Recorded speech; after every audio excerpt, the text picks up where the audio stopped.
So you have disabled screen sharing also. Yes, I will do, but before that, please explain what is the flow of the presentation. Who is going to present first, like that? Please explain. Good morning, sir. The first will be started by Mark, followed by Vinay, later on Rachna, and I'll be ending it, sir. Okay, fine. Yes. So Mark, I am making you as a co-host. Other people I already made as a co-host. Yes.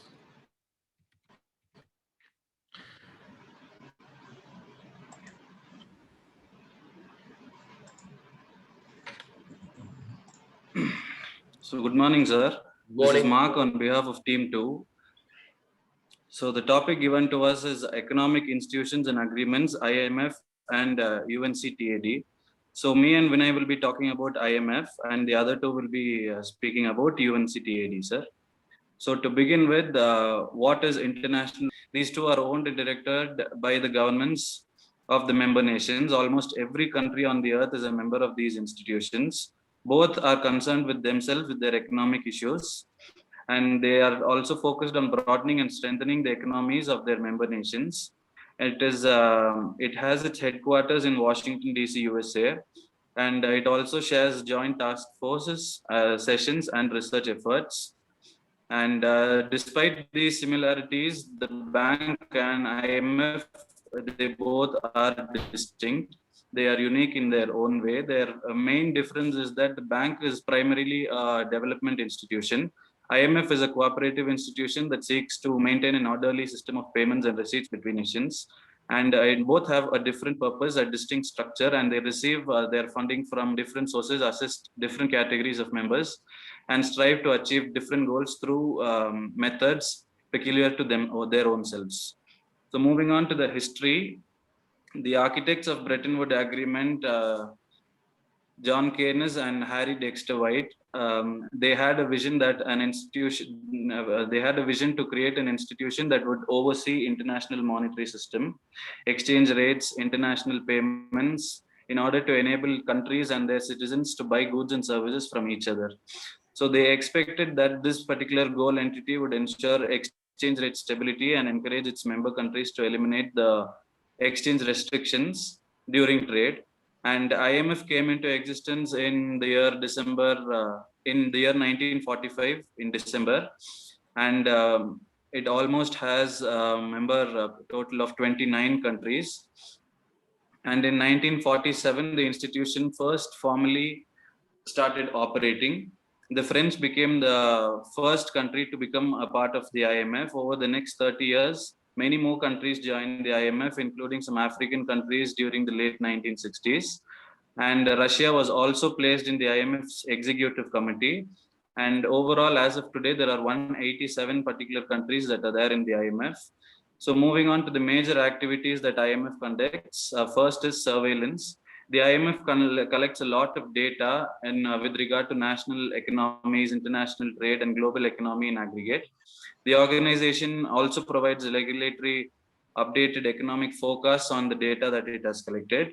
And these forecasts are published in the World Economic Outlook and are accompanied by lengthy discussions on the effect of fiscal, monetary, and trade policies on growth prospects and financial stability. And the next activity that they conduct is the capacity building. IMF provides technical assistance, training, and policy advice to member countries through its capacity building programs. These programs include training in data collection and analysis. So the last point is about lending. The IMF lends loans to countries that are having economic distress to prevent financial crisis. And the members of the IMF contribute funds for lending to a quota system. In 2019, loan resources in amount of 11.4 billion were secured to support the IMF's concessional lending activities into the next decade. So coming to the purposes of IMF, the main purpose is to promote international monetary cooperation through a permanent institution which provides the machinery and consultation and collaboration on international monetary problems. The second one is to facilitate the expansion and balance the growth of international trade by contributing thereby the promotion and maintenance of high levels of employment, and to promote exchange stability, to maintain orderly exchange arrangements among members, and to avoid competitive exchange depreciation, and to give confidence to members by making general resources of the fund available, temporarily available to all the adequate members, by providing them opportunity to correct their balance of payments. In addition to this, they have SDRs, which is basically the monetary reserve asset.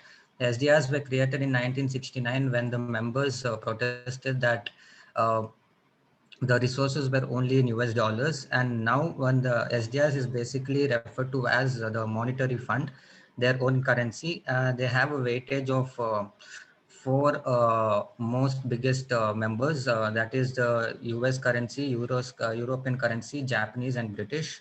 The US dollar has a weightage of around 44%, and the Euros have a weightage of 34%. Japanese yen and British pound have both percentage of 11% each. So coming to the criticisms that IMF faced in the coming years, were that conditions for loans. IMF was seen to be reducing government borrowing loans, higher taxes and lower spending, higher interest rate, and to stabilize the currency, allowing for failing firms to go bankrupt. Structural adjustment and all were neglected. And exchange rate reforms, when the IMF it was invented or intervened in Kenya in 1990s, the consensus was that the decision made it easier for corrupt politicians to transfer money out of the economy. Devaluations, in the initial stages, IMF has been criticized for allowing inflationary devaluations. Lack of transparency and involvement. IMF has been criticized by imposing policy with the title or no consultation with affected countries. Supporting military dictatorships was also one of the criticisms, where it was criticized over the decades for supporting military dictatorships. Coming to the opportunities, flexibility and speed is one of the opportunity, where IMF loan programs require the imposition of investment. The individual borrowers with the good credit histories are eligible for loans and all that. Cheerleading, the fund is positioning itself to be less of an advisory and more of a cheerleader to the member countries. For some countries that needs loans more or reassurance than the reform. Domestic and political stability is offered by IMF. Adaptability, instead of providing the same medicine to all countries regarding of the particular problems, new loan facilities are intended to aid reform aided government by providing short-term resources to reassure investors. And coming to the transparency, the IMF has made efforts to improve its own transparency and continue its encourage its members to countries to do so. Supporters know that creates a barrier to one or more countries that have been geopolitical influence to the organization. Next slide will be explained by Rachna. Thank you. The next topic is UNCTAD, which will be taken by me and Mamta. The full form of UNCTAD is United Nations Conference on Trade and Development. It is responsible for dealing with development issues. It has been established in 1964 as a permanent intergovernmental body. UNCTAD is the principal organ of the National General Assembly dealing with trade, investment, and development issues. When it comes to the functions, it mainly deals with the trade gap between the developed and developing countries with a view of accelerated economic development. It also formulates the principle and the policies of international trade and related problems of economic development. And the next is the negotiation of multinational trade agreements will be taken care of UNCTAD. It also makes the proposal of putting its principle and policies into an effect. And the next slide is objectives.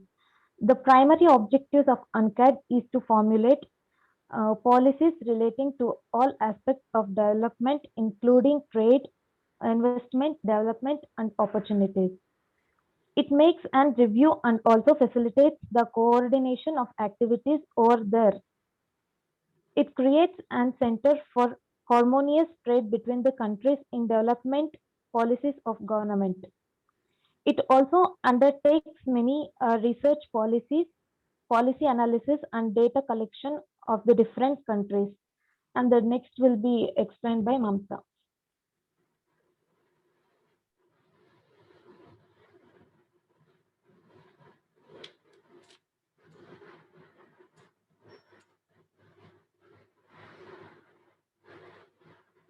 Mamta, please unmute. Sorry, sir. So I'll be doing United Nations Conference Trade and Developments Principle. First one is that UNCTAD's action program and priorities have been laid down in the various recommendations adopted on its first conference in the year 1964. Every country has its sovereign right for freely dispose of natural resources. Economic relation, it also maintains a good economic relation between the countries. There shall be no discrimination on the basis of difference in socio-economic systems. And it also gives primary importance for the primary commodities of natural resources in the developing countries. And it also stabilizes and expands the export earning of these countries.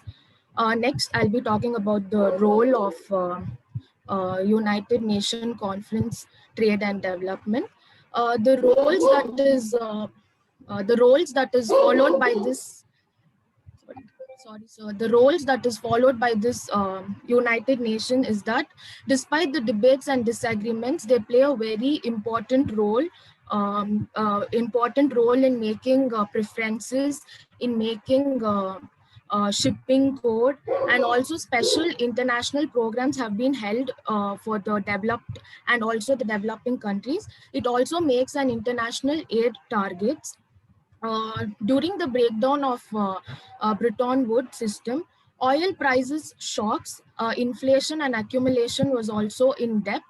During that uncertainties, they have played an important role. And also they have a central forum for debates between North and South. So moving on, next we'll be doing organization structure. There is under organization structure, there is a conference, trade and development, commission, expert meetings, and secretaries. Under a conference is its first organization structure. Under that, conference is being held every 4 years, and they take the members of states to do policies and to make other rules and regulation.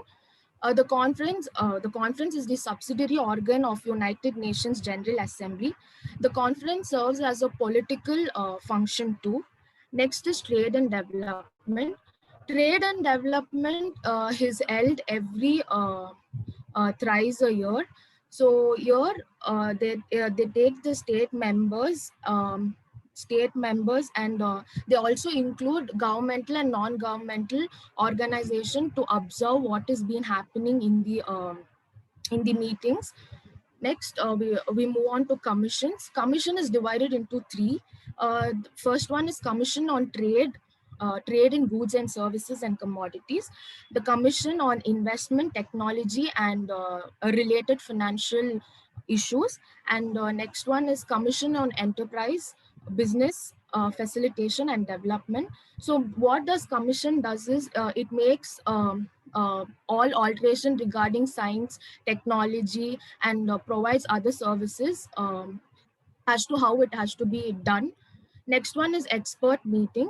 Expert meeting is also a part of organization structure where they discuss about specified technical experts and specified technical experts on specified fields. Up to 10 such expert meetings will be held in the commission every year, so that it will be an aid to the private sector and also for all the other activities that is taking place among the countries. The last one is secretariat. Secretariat is like they overlook what is happening and how each and every organization structure is being carried out. That is what the secretariat work is being done. Moving on to the conclusion. Conclusion is very simple, that a United Nations Trade and Development, we can tell that it has been a prominent economic institution where it plays in development, financing, technology, or in every field it has been prominent, and it also coordinates and oversees various activities that has been held in different organizations, for example WTO or IMF or any other financial institution for that matter. And the main function is that international trade all over the world is working in a forum under the intergovernmental deliberation. This is about United Nation Conference and Trade and Development. Thank you, sir. Okay, so very nice start today, and I'm very happy with all the students' contribution. Unlike very casual presentations, just copy pasting from Google, this team did very well. They picked up only the key points. They made neat pictures. They added only the important points, and all the four students were able to explain, not just from reading from the PPT, they are able to explain separately out of the PPT only. So, appreciation to the first team. It's a very good start for the international business presentation.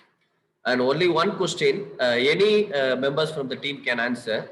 How this IMF or UNCTAD will help current international business scenario? So today we have a number of changes happening in international business. We have fight with the different countries. We have new friendship with the different countries, and we are facing a world pandemic.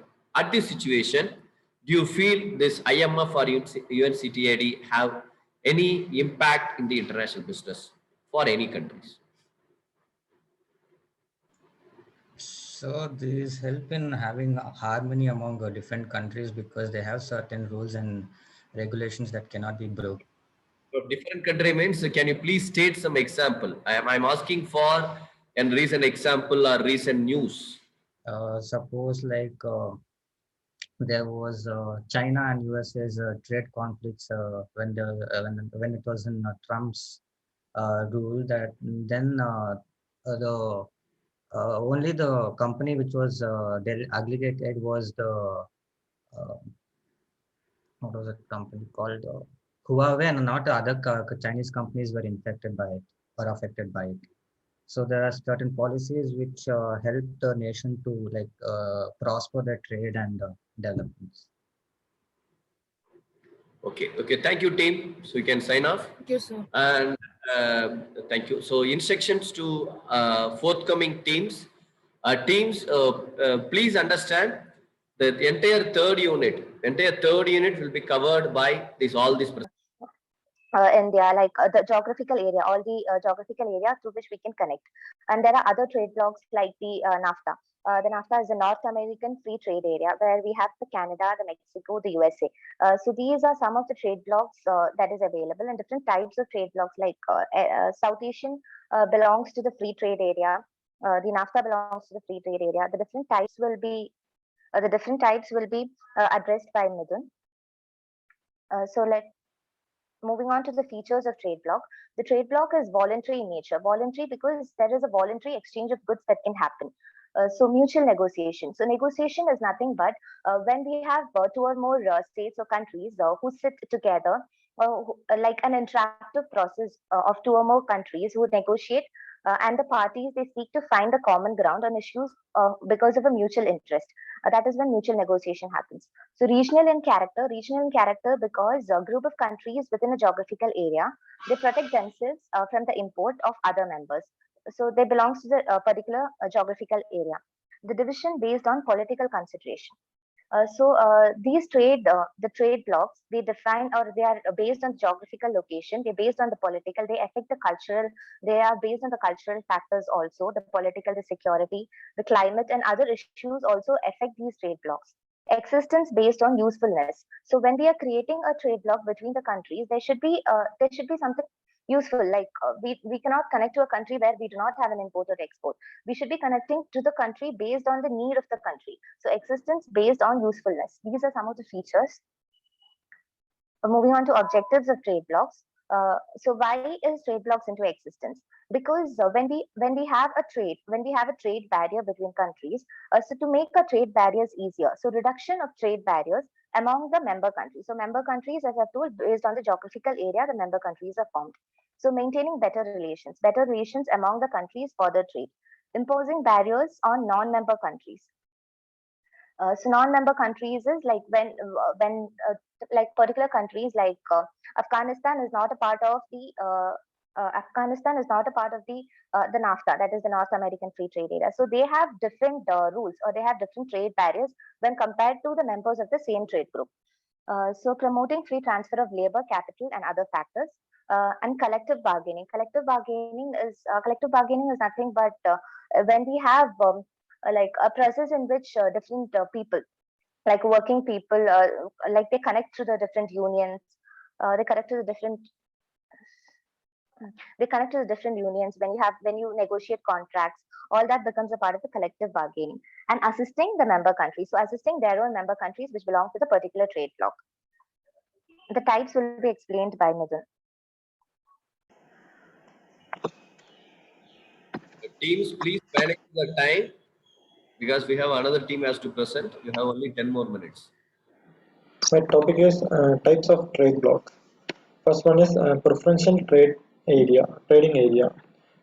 It means a trading block that gives preferential access to certain products from the participating country. This is done by reducing tariff, but not by abolishing them totally. The preferential trade agreement can be established through a trade pact, and it is considered as the first stage of integration.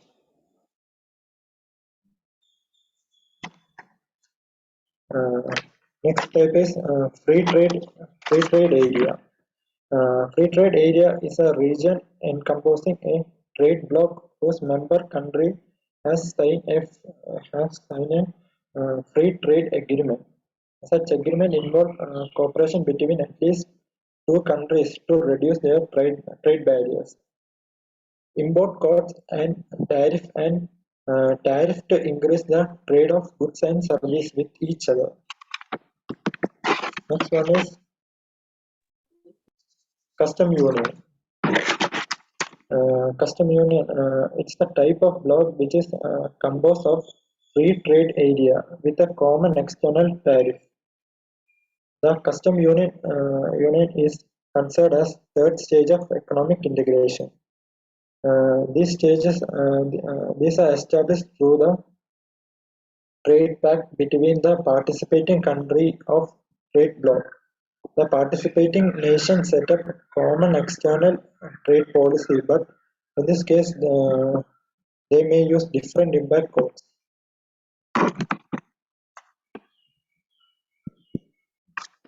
Next one is common market. Common market is a combination of custom union plus the removal of barriers to the flow of factor production. Under this agreement, the members state that eliminating trade barriers in goods and services, removing barriers to the capital and labor flows, member countries have uniform policies regarding trade with non-member countries. And next one is economic union. Economic union, it is a type of trade bloc which is composed of common market with a custom union. The participant country has both a common policy on product regulation, freedom of movement of goods, service, and the factor of production, and a common external trade policy. When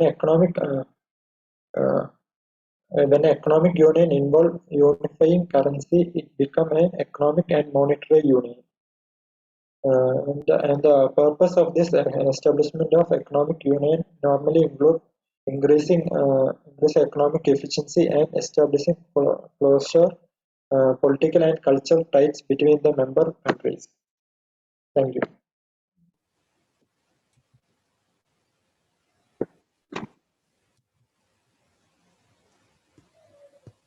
Sorry.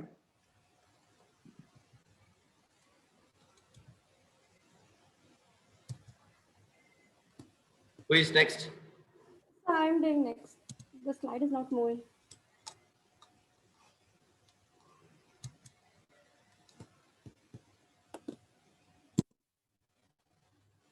Okay, so I'm going to speak about the advantages of trade bloc. So the first advantage is that lower prices and more varied products. That is, there's elimination of these tariffs. Tariffs are nothing but the import taxes charged by the member countries. So in this trade bloc, there is no tariffs. So this naturally reduces the prices and enables a varied product for the member countries. Second one is larger markets. It's not only the domestic country which is producing and selling, it's now the member countries as well. So it's a wide market. And so this gives an advantage of economies of scale. Third one is boost direct investment. Now, in the case of common market and union economies kind of trade blocs, where there is free flow of capital, there is increase in investment, and this increases the job opportunities for the member countries. Next advantage is access to cheaper and more abundant capital.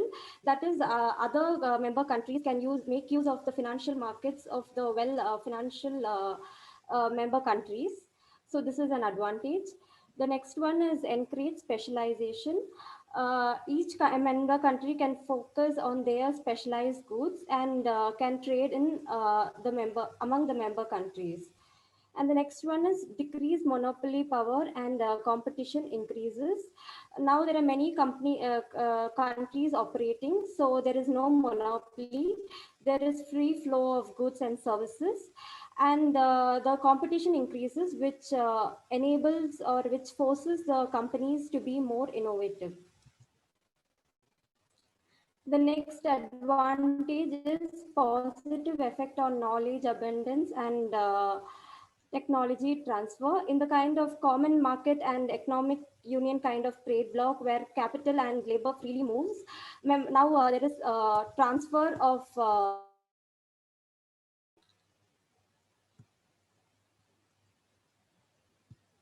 so in this kind there is easy transfer of technology and knowledge.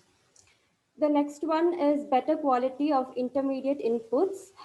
This is nothing but the production factor, that is land, labor, capital, and entrepreneurship are easily transferred between the member states. So that gives an advantage to the member.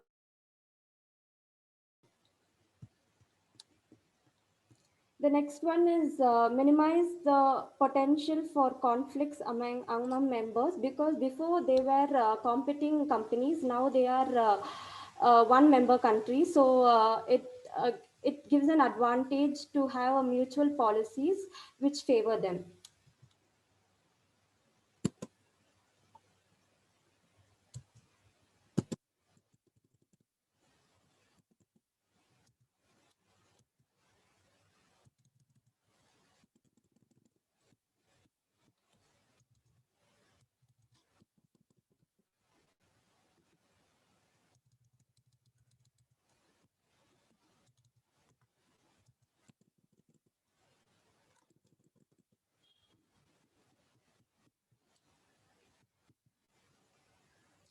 Next one is increase economic power. It gives members a stronger bargaining power, as now they are a group of countries. Like for example, in the case where the European Union and Indonesia were in a conflict regarding the palm oil, European Union had a upper hand because they were 27 countries. So it gives them an economic power over the other countries. And the next one is offer new opportunities for trade and investment. So it's an advantage when other countries come and invest in underdeveloped country. So it's an advantage, and then it increases the trade opportunity as well. And then the last one is that it is when one country grows, it's like the other country also benefits from it. So these are the advantages. Next, the disadvantages will be taken by Saj. Good morning, everyone. I'm going to talk about the disadvantages and importance of trade blocks. The first disadvantage is shutting down the domestic industry. In an industry, the increased competition which always leads to which creates winners and losers. The danger is when the many industries are uncompetitive. They observe a significant workforce. They exit the market, which leads in unemployment. The second disadvantage is increased economic dependence. Economic performance between member countries is interconnected. For example, the debt crisis in Greece intervened Italy and Spain, which required the European Central Bank to intervene to handle it. The intervention was to prevent the impact of crisis from spreading to the other member countries.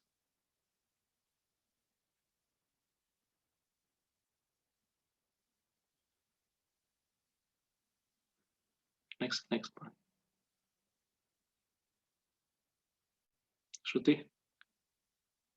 Okay, the third point is loss of state sovereignty. The trade bloc makes decisions for all members. It may conflict with the domestic economic interest of some member states.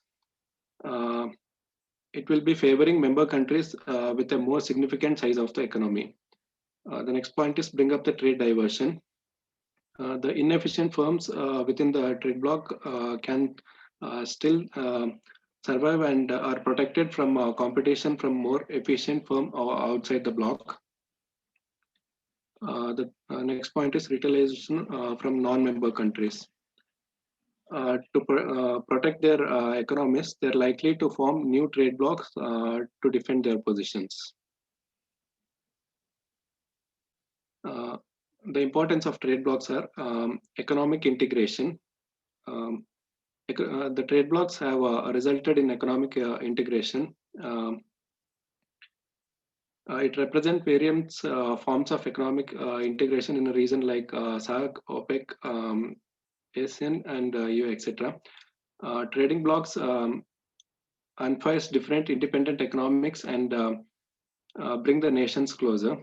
The second importance is free transfer of resources. The free transfer of resources across the border of member countries. This helps in optimum utilization of resources. The third importance is increase in trade. Increase in trade, they eliminate trade barriers and encourage free trade. Rajan, yes, sir. The team is exceeding the time limit. So can you please conclude? Yes, sir. So no need to follow the slide. Tell me the why in today's scenario trade blocks are important. The trade blocks are important because to increase the import and export from one country to another country, the rules and regulation will be effective.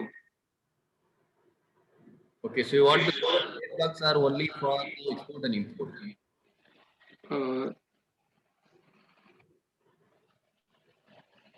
No, sir. It includes all the industry-based rules and regulations which one country and the other country has to follow. So, okay, thank you. Topic 4. Okay, so thank you for your presentation.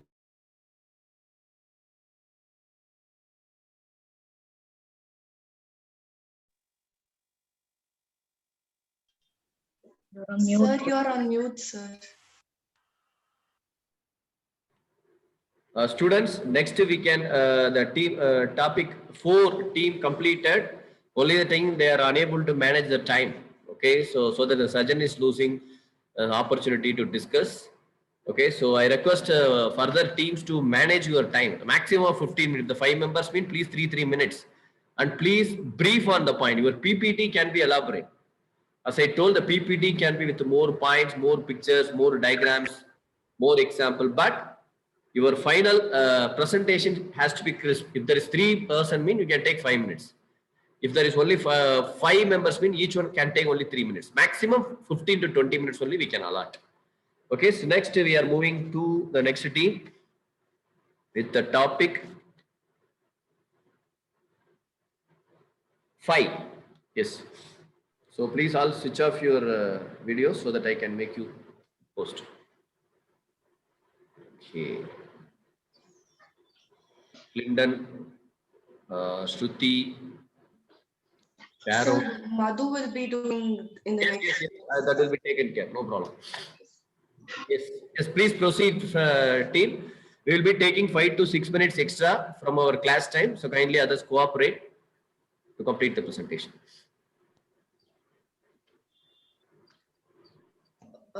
Good morning, everybody. Our topics is on free trade agreement and regional trade agreement. Coming to what is the meaning of free trade agreement. A free trade agreement is an agreement made between 2 countries with certain obligation or barriers for the import and exports of goods, which is done for the free trade policies for the protection of their goods and intellectual properties. This will be done between the among the international borders with very little tariff or to maintain their subsidiaries, prohibition of their exchange of goods and services among 2 different countries. Next, coming to the examples, next slide. Coming to the examples, there are some of the examples are EFTA. EFTA is the European Free Trade Association with the intergovernment organization, which is controlled by Europe, which is set for the economic integration benefits of 4 countries, that is Nova, Switzerland, Ireland, and Liechtenstein. This will be the type of government used is intergovernment organization and controlled by Europe. Next is NAFTA. NAFTA is North American Free Trade Agreement. This was done between Canada, Mexico, United States in the earlier stage, and later it was replaced by USMCA on July 1st, 2020. This trade is done between United States, Mexico, Canada, etc. SAFTA is South Asian Free Trade Agreement between the Southern Asian Association Regional Corporation. This was enforced in 2006. Next is Pacific Alliance. Pacific Alliance is done between a Latin American trade, Colombia, Mexico, which was come into trade in 2011. This is for so that they can have a free trade, freedom for the trade of goods, import and export of goods and services. Next slide. Is free trade really required? What is the purpose of free trade? Is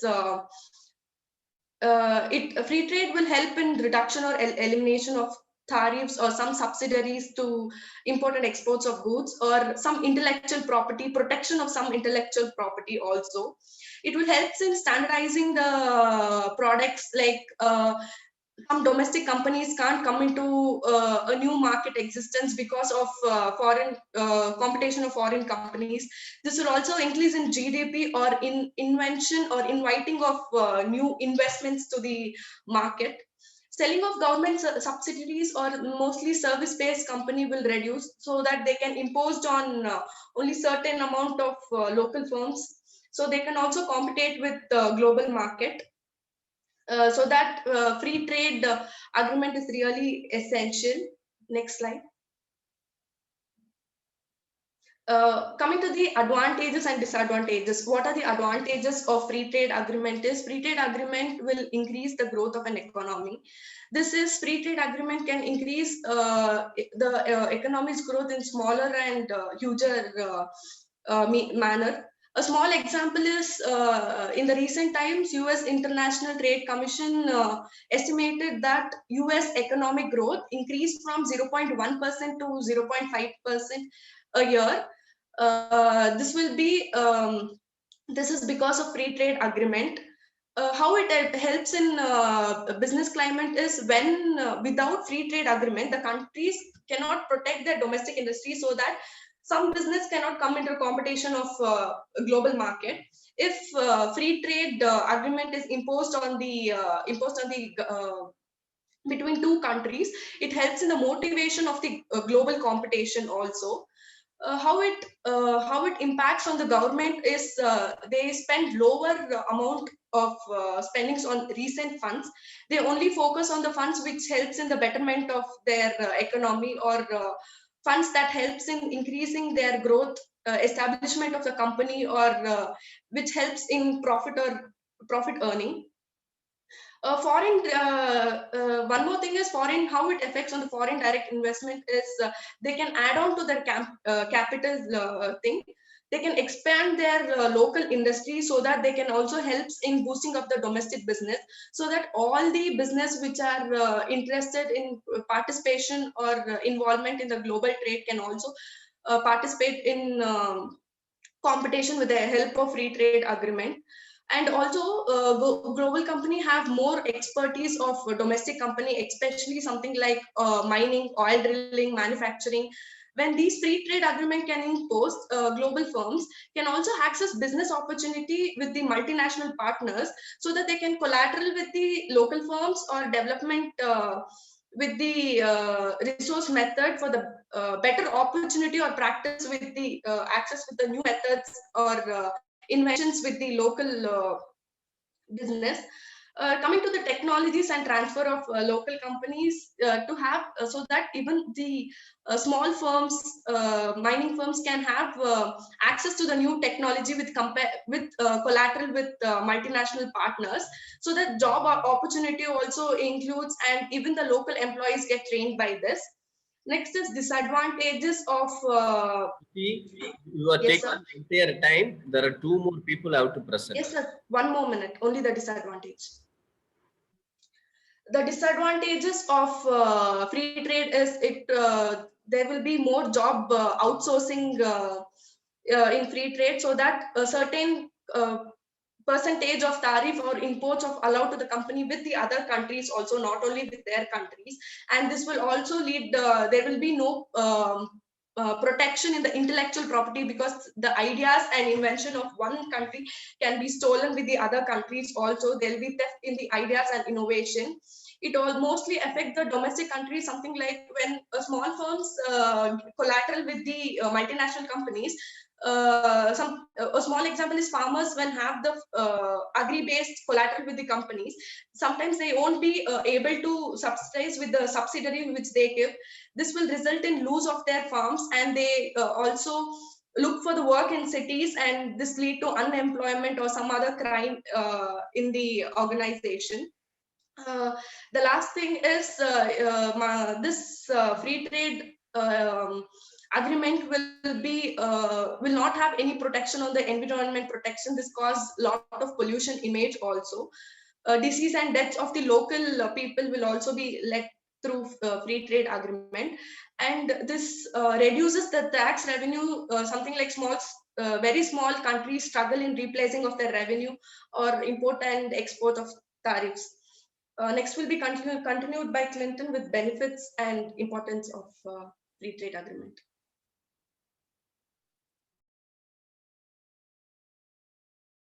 First of all, my topic, I'll be going through the types of free trade agreement. Can I see the next slide, Sharon? Yeah. So the three types of free trade agreement, which is unilateral trade agreement, bilateral trade agreement, and multilateral trade agreements. So unilateral trade agreement. A unilateral trade agreement is a commerce treaty that a nation imposes without regards to other nations. It benefits that one country only. It is unilateral because the other nations have no choice in the matter. For example, when a country imposes trade restrictions such as a tariff on all imports, other countries do not have any option of of their involvement in this restriction. It is the country's sole choice to do it.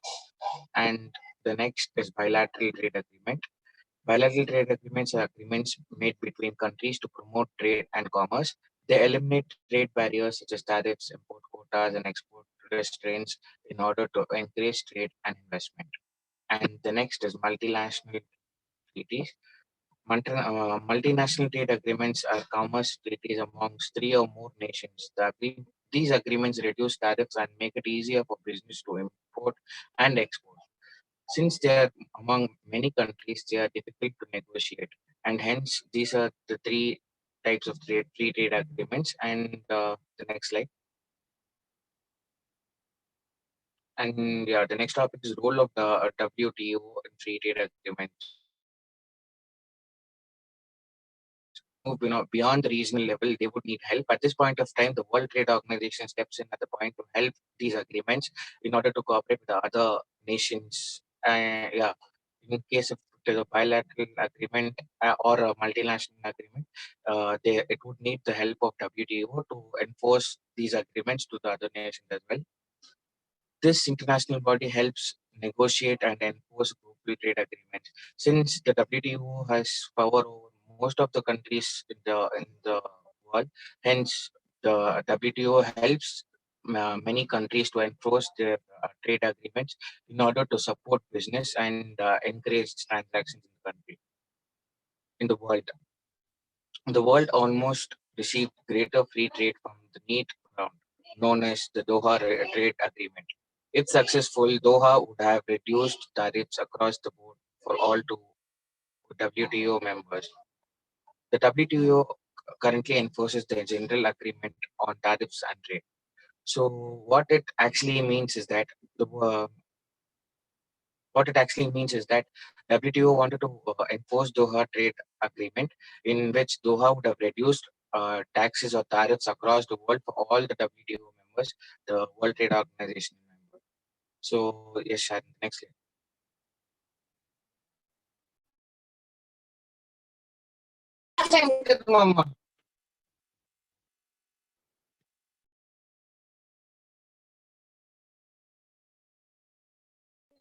I hope I'm audible, sir. Hello? Hello? Yes, Clinton. And third part is effects of three.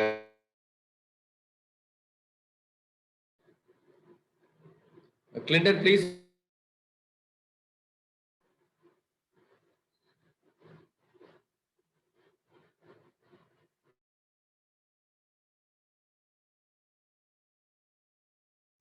Hello? Hello? Proceed. Yes, sir. The effects of trade agreements. By removing tariffs, the lower prices of imports and by removing tariff, the prices are lowered, and this benefits the consumers as the prices are lowered, and this indirectly encourages trade business over the country and over the country with different countries, which increases business through which revenue can be generated for different countries as well. Some domestic countries industries suffer because they can't cooperate with these countries that have a lower standard of living. As a result, these countries go out of business, and the employees of the countries suffer because the other countries can't cope up with the trade relations which are offered by these countries. And another effect is that trade agreements often force a trade off between companies and consumers.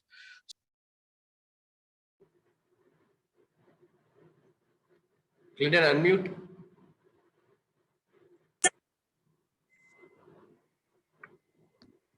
So I hope I'm audible, sir. Hello? Yes. Please proceed. Hello? Yes, Clinton, it's time. It's time. Your team is exceeding your time. It's already 5 minutes we exceeded. Sharon, can you present on another day as a first presenter? Yes, sir. Yes, sir. Way too recently, NASA has signed up with an agreement with Tesla, which includes NASA as a world. I mean, it belongs to the world actually. It doesn't belong to any individual country. Whereas Tesla belongs to Tesla is a private company which belongs to an individual country. They both have signed an agreement wherein Tesla will create a human landing machine in order to help the astronauts or the scientists to go to moon, in order to help them to reach Mars in the upcoming days. So that is one of the agreement which is signed recently. Okay, thank you, team. Okay, so well done. Sharon will be continuing the presentation in the next class. And team,